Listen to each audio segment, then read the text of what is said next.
I wanted to ask you about women in horror. It seems like a lot of horror films in the last few years, I mean, going back to Hitchcock too, but a lot of the horror films in the last few years have female protagonists, and it seems like people want to see women scared. And when done well, it's about, you know, female empowerment. When it's not done well, it's about, you know, it's basically misogynistic. So why do you think it is that audiences and filmmakers want to keep putting women in such peril?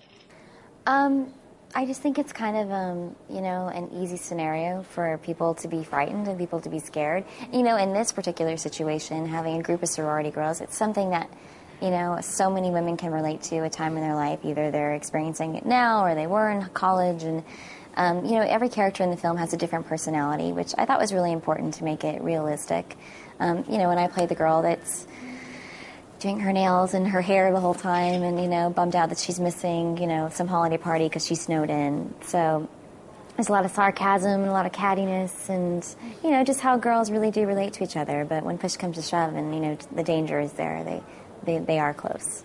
So your character, though, I understand, is more of the, how to put this, kind of a rich bitch? Is that the wrong way of putting it? Was I too frank? That's the first time I've ever... That's the first time I've ever heard that, rich bitch. Yeah. That's what you can call her. Well, that's fair. Okay. So is that... how do you think that... what is her kind of relationship with the other characters? Does she truly...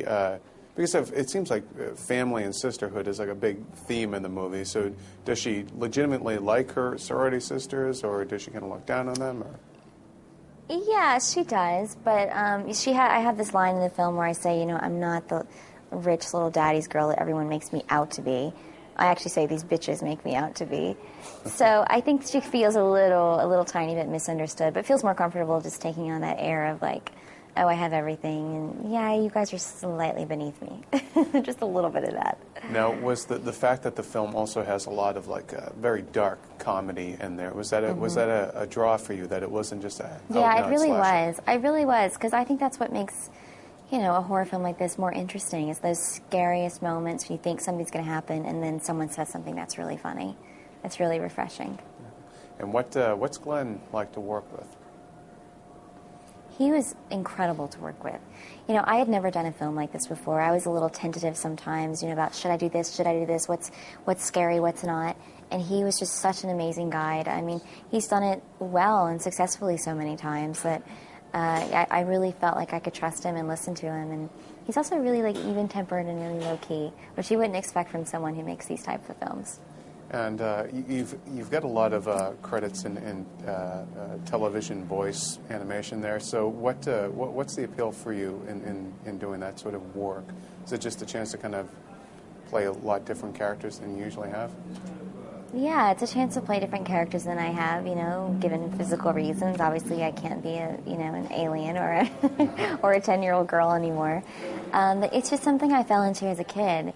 And, you know, have been, you know, really blessed in, and I love it. I love it. It's, you know, a lot of people, there's kind of this misconception of that it's easy, or it is really difficult sometimes, but it's just a totally different craft, and it's a very different world than on-camera acting. But I love it. I just did a video game, and, you know, my nephews think I'm the coolest aunt ever, so that's kind of a bonus.